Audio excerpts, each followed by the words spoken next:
وكفى أما بعد فأعوذ بالله من الشيطان الرجيم بسم الله الرحمن الرحيم خذ العفو وأمر بالعرف وأعرض عن الجاهلين وقال الله تبارك وتعالى في موضع آخر وإنك لعلى خلق عظيم وقد ورد في الخبر عن عبد الله بن عمرو بن العاص رضي الله عنهما قال قال رسول الله صلى الله عليه وسلم إن أحبكم إلي وأقربكم مني مجلسا يوم القيامة أحاسنكم أخلاقا وكما قال صلى الله عليه وسلم وقد ورد في الخبر عن أبي هريرة رضي الله عنه قال قال رسول الله صلى الله عليه وسلم إنما بعثت لأتمم مكارم الأخلاق وكما قال صلی اللہ علیہ وسلم۔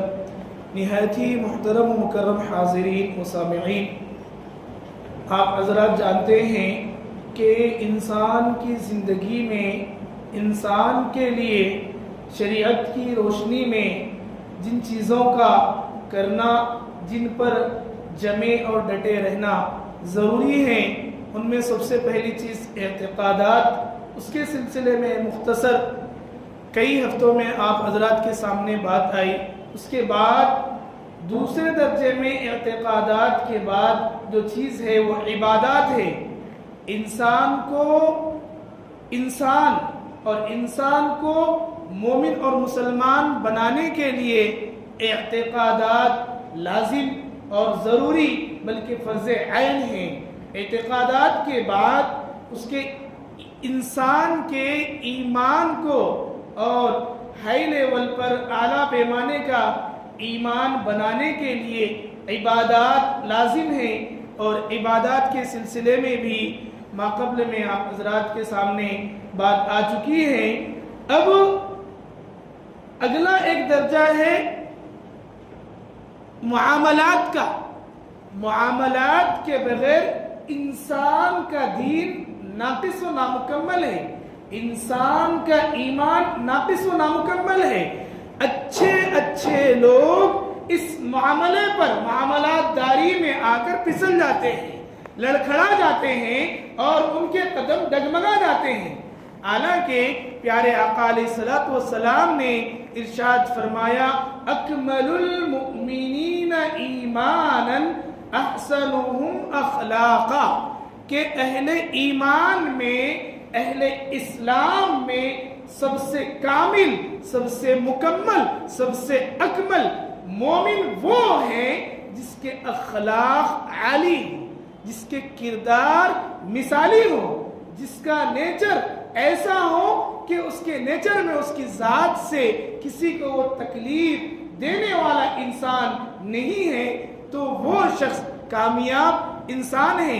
اللہ تبارک و تعالیٰ نے قرآن مقدس میں اپنے حبیب علیہ السلام کی بعثت کے مقاصد کئی بیان فرمائے ہیں۔ کما ارسلنا فیکم رسولا منکم یتلو علیکم آیاتنا ویزکیکم ویعلمکم الکتاب والحکمہ۔ یہ ساری باتیں اللہ تعالیٰ نے بتائی کہ ہم نے تم ہی میں سے تمہارے درمیان ایک معزز، ایک مکرم، ایک اشرف، ایک برتر اور اعلیٰ تر ہستی کو رسول بنا کر بھیجا۔ کیوں بھیجا؟ تاکہ وہ تمہیں تعلیم کتاب، دین کی باتیں سکھائیں، اللہ کے احکامات سکھائیں، اور اپنی شریعت کا منشا و مقصد اور ہدف کو بتائے۔ یہ ساری چیزیں رسول اللہ صلی اللہ علیہ وسلم کے بعثت کے مقاصد میں اللہ تعالیٰ نے قرآن مقدس میں کئی مقامات پر ارشاد فرمایا۔ لیکن قربان جائیے رسول رحمت علیہ السلام کی ذات گرامی پر کہ آپ علیہ السلام نے اس حدیث کو تفسیر القرآن بالحدیث ہم لوگ بلا مبالغہ کہہ سکتے ہیں کہ پیارے آقا علیہ السلام نے ارشاد فرمایا انما بعثت لأتمم مکارم الاخلاق، میں بھیجا ہی اس لیے گیا ہوں کہ میں لوگوں کو اخلاق سکھاؤں، میں لوگوں کو کردار سکھاؤں، میں لوگوں کو انسانوں میں انسانیت کے وجود کو لانے کی دعوت دوں، میں لوگوں کو انسانوں کو صحیح طریقے کا انسان بناؤں، میں اسی لیے بھیجا گیا ہوں۔ رسول اکرم علیہ السلام اپنی بعثت کا ایک عظیم ترین مقصد جو بیان فرما رہے ہیں کہ وہ انسانوں میں انسانیت کو عام کرنا، انسانوں میں جو ناپید اور مفقود گم شدہ چیز انسانی اخلاق، انسانی کردار، انسانی کیریکٹر جو کھویا ہوا ہے، گم شدہ ہے، اس کو پھر سے لانے کے لیے، انسانیت کو انسانیت دینے کے لیے اور انسانیت کے اعلیٰ ترین، اشرف ترین، اکرم ترین اخلاق کی تکمیل کے لیے میں بھیجا گیا ہوں۔ رسول رحمت صلی اللہ علیہ وسلم اپنی بعثت کا مقصد جب اس نے اخلاق کی، اعلیٰ کردار کی تکمیل کو قرار دے رہے ہیں تو اخلاق کتنی ضروری اور اہم چیز ہے۔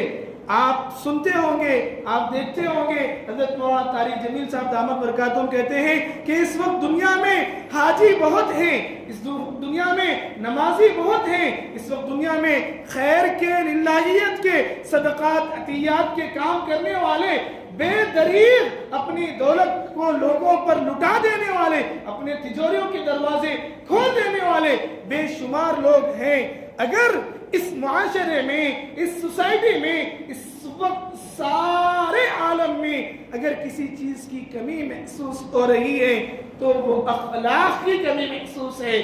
بڑوں کے ساتھ کیسے پیش آنا بچوں کو نہیں معلوم ہے، بچوں کے ساتھ کس حسن اخلاق کا، اعلیٰ کردار کا مظاہرہ کرنا ہے، بڑوں کو معلوم ہونے کے باوجود اپنی زندگی میں نہیں ہے، تو ہمارے معاشرے میں اچھائیاں کہاں سے آئیں گی؟ ہمارا معاشرہ اچھائیوں پر کہاں سے گامزن ہوگا؟ ہمارا معاشرہ اچھائیوں کو کیسے اپنائے گا؟ ہمارے معاشرے میں برائیوں کا خاتمہ کیسے ہوگا؟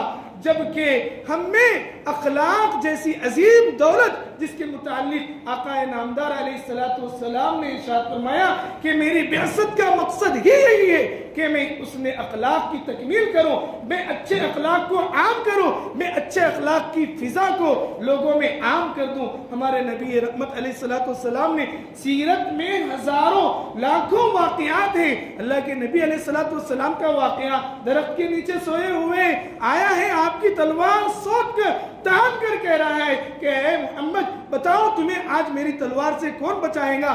جبکہ رسول رحمت علیہ السلام سوئے ہوئے ہیں، نیند کی حالت میں آپ ہی کی تلوار لے کر آپ ہی پر سونپ دیا ہے، آپ ہی کے سر پر کھڑے ہو کر آپ ہی سے کہہ رہا ہے کہ مجھ سے تمہیں کون بچائے گا؟ لیکن کچھ ہی دیر میں، لمحے میں پوری کایا پلٹ جاتی ہے، واقعے کی حالت بدل جاتی ہے، وہ نیچے ہوتا ہے، آپ علیہ السلام اوپر ہوتے ہیں اور آپ کہتے ہیں کہ تجھے کون بچائے گا؟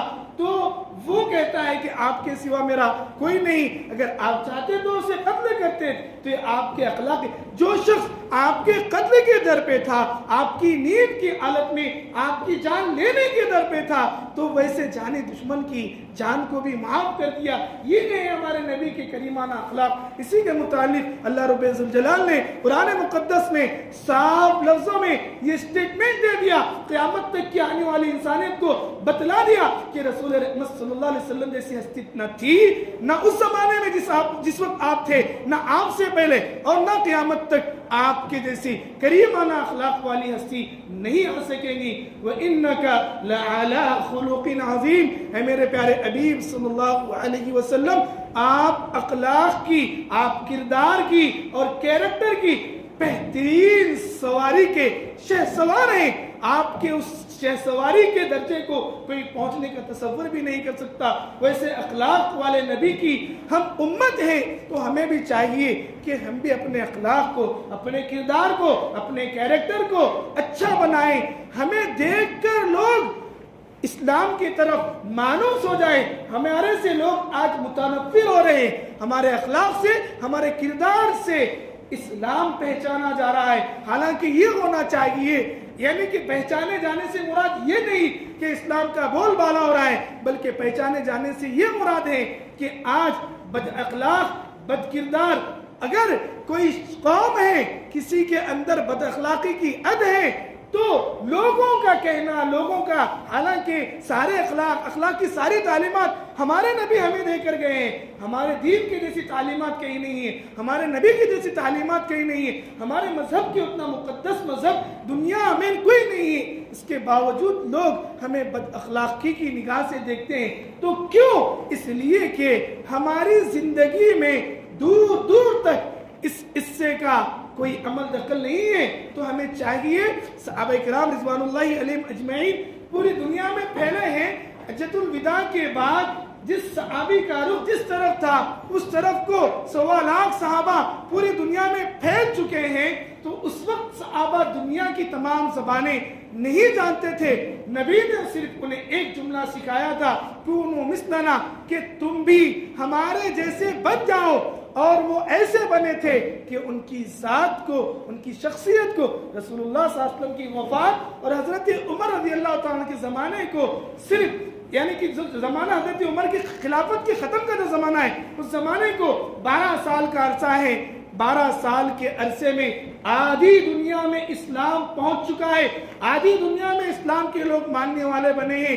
وہ تلوار کے زور سے نہیں بلکہ مومنین کے اخلاق اور کردار کی دولت اور برکت سے.